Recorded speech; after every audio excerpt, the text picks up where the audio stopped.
Hi friends, how are you all? I hope you all will be fine and doing so great. So, here I will be discussing the next part of speech, that is pronoun. Pronoun को हम हिंदी में सर्वनाम कहते हैं. A pronoun is a word used in place of a noun. सर्वनाम ऐसे शब्द हैं जो संज्ञा के स्थान पर प्रयोग किए जाते हैं. फॉर एग्जाम्पल, उदाहरण के लिए, Savitri is a good girl. Savitri अच्छी लड़की है. She obeys her parents. वह अपने माता पिता के आज्ञा का पालन करती है. In the above sentences, she and her is the pronoun used for Savitri. उपरोक्त वाक्य में सावित्री के लिए शी तथा हर जैसे शब्दों का प्रयोग किया गया है, इसलिए शी और हर प्रोनाउन है. Now we will discuss the kinds of pronoun. सर्वनाम के प्रकार. There are 5 major kinds of pronoun. Pronoun मतलब सर्वनाम के 5 मुख्य प्रकार होते हैं, namely personal pronoun, reflexive pronoun, demonstrative pronoun, relative pronoun and interrogative pronoun. Now we will discuss each of the pronoun in detail. First comes personal pronoun. Personal pronoun is used for person as the name suggests. Again, it has 3 subtypes based on person, that is first person, second person and third person. First person refers to the speaker. So, Hindi में इसे प्रथम पुरुष कहते हैं. यह उस व्यक्ति के लिए प्रयोग किया जाता है जो बात को कहने वाला होता है. इसके लिए 2 शब्द इस्तेमाल किए जाते हैं, आई और वी. यदि सब्जेक्ट सिंगुलर है तो आई प्रयोग किया जाएगा. यदि सब्जेक्ट प्लूरल है, बहुवचन है, 2 से अधिक है, तो उसके लिए वी शब्द का प्रयोग किया जाएगा. सेकंड पर्सन मध्यम पुरुष ऐसे शब्द हैं जो बात सुनने वाले व्यक्तियों के लिए प्रयोग किए जाते हैं. Second person is a word used for listeners. इसमें 2 शब्द आते हैं, यू और you all. Again based on the number of the person subject. यदि सब्जेक्ट सिंगुलर है, एक वचन में है, तो उसके लिए यू यूज़ करेंगे. यदि सब्जेक्ट प्लूरल है, बहुवचन है, 2 से अधिक है, तो उसके लिए यू ऑल यूज़ करेंगे. ट्रेडिशन इंग्लिश में यू को दाउ THOU भी कहा जाता था, किंतु आजकल के इंग्लिश में दाउ शब्द का इस्तेमाल ना के बराबर होता है, इसलिए हम इसे स्किप कर देते हैं. नाउ थर्ड कैटेगरी है इसका, थर्ड पर्सन, जिसे हिंदी में कहते हैं अन्य पुरुष. ये वो शब्द हैं जो उस व्यक्ति के लिए प्रयोग किए जाते हैं जो सुनने वालों में से नहीं है. किसी अन्य के बारे में बात की जा रही है. इनके लिए हम 4 शब्दों का इस्तेमाल कर सकते हैं, ही, शी, इट और दे. यदि थर्ड पर्सन मेल है तो उसके लिए ही, यदि फीमेल है तो शी. यदि नॉन लिविंग बीइंग है या एनिमल या बर्ड है तो उसके लिए इट. और यदि सब्जेक्ट प्लूरल है तो उसके लिए दे शब्दों का इस्तेमाल कर सकते हैं. सो फ्रेंड्स, अभी तक हमने देखा इसके काइंड्स क्या क्या होते हैं. अब हम देखते हैं यूसेज. इनको कहाँ कहाँ पर यूज़ किया जाता है, किस तरह से यूज़ कर सकते हैं.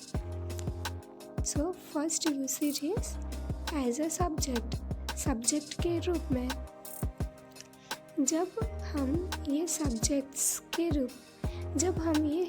शब्द जो है I, we, you all, he, she, it, they जैसे शब्दों को सब्जेक्ट के रूप में प्रयोग करते हैं तो इसे नॉमिनेटिव केस कहते हैं। For example, she reads book. She मतलब यह प्रोनाउन है और इसका प्रयोग हम सब्जेक्ट के रूप में किए हैं, तो ये क्या हो गया, सब nominative case. Second usage, as an object के रूप में। जब ये सभी शब्द ऑब्जेक्ट के रूप में प्रयोग किए जाते हैं तो इसे ऑब्जेक्टिव केस कहते हैं। For example, this apple is eaten by him. Apple मतलब सेब उसके द्वारा खाया जा रहा है या जाता है, तो यहाँ पर हिम जो है ये ऑब्जेक्टिव केस है ही का। ही जो हमने देखा था थर्ड पर्सन में मेल के लिए। नाउ थर्ड यूसेज है पोजेशन, अधिकार या संबंध प्रकट करने वाले शब्द। जब ये शब्द like I, we, he, she, it, they, you and you all शब्दों का इस्तेमाल अधिकार या संबंध प्रकट करने के लिए किया जाता है तो इसे पोजेसिव केस कहते हैं। पोजेसिव केस मतलब मालिकाना हक, इसका संबंध दिखाने के लिए करते हैं। For example, this is my pen, it is yours. Is it yours? क्या ये आपका है? एक चार्ट हम बनाते हैं जिसमें हम पढ़ेंगे objective case, nominative case and possessive case. First person के लिए नॉमिनेटिव केस होता है आई और वी। ऑब्जेक्टिव केस होता है मी जो कि आई के लिए होता है और अस जो कि वी के लिए होता है। पोजेसिव केस होता है माई और माइन दोनों आई के लिए है, आवर OUR और OURS आर्स ये दोनों वी के लिए हैं। फिर से रिपीट करते हैं, आई इसका ऑब्जेक्टिव होगा मी, इसका पोजेसिव केस होगा मी, माई और माइन MINE। देन इसका फर्स्ट पर्सन का नेक्स्ट नॉमिनेटिव केस है वी, जिसका ऑब्जेक्टिव केस है अस, यू एस अस, और पोजेसिव केस है आवर, OUR और OURS ours. Second person nominative case में यू ऑल है, इनका ऑब्जेक्टिव केस भी यू ऑल ही होगा। Possessive case your YOUR and yours होगा YOURS yours. Now comes third person, इसका nominative case he, she, it, they है। ही के लिए ऑब्जेक्टिव केस हिम होगा, शी के लिए ऑब्जेक्टिव केस हर है, इट के लिए इट ही होगा और दे के लिए ऑब्जेक्टिव केस देम होगा। एंड ही के लिए पॉजिटिव केस हिस होगा, हर के लिए पॉजिटिव केस हर ही होगा, इट के लिए पॉजिटिव केस इट्स होगा और दे के लिए positive case their THEIR their THEIRS theirs दोनों होगा। फिर से रिपीट करते हैं, ही इसका ऑब्जेक्टिव केस हिम और पॉजिटिव केस हिस होगा। Likewise she objective case her, positive case her, it objective case it, possessive case its, they, objective case them, possessive case their, theirs. Next kind of pronoun is reflexive pronoun. My, you, him, her, it में self और our, our और them में selves SELVES सेल्फ्स लगाकर reflexive pronoun बनाते हैं। In self या सेल्फ्स से जुड़े हुए रिफ्लेक्सिव प्रोनाउन शब्दों का और अर्थ नहीं निकालते हैं, बस अपने आप से। जैसे हम कहते हैं ये काम मैंने खुद से किया, स्वयं से किया। For example, I will do my work my self, मैं अपना काम स्वयं ही करूँगी। तो ये अपने आप पर फोकस देने के लिए किया जाता है। Third kind is demonstrative pronoun, संकेतवाचक सर्वनाम। जो सर्वनाम शब्द किसी नाउन की ओर संकेत करते हैं वे डेमोन्स्ट्रेटिव प्रोनाउन कहलाते हैं। ये केवल 5 शब्द होते हैं। 5 शब्द मतलब 5 वर्ड्स। कौन कौन से हो सकते हैं?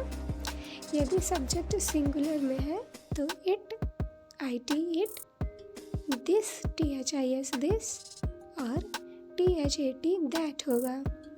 यदि सब्जेक्ट प्लूरल में है तो THESE दीज और THOSE दोज होगा।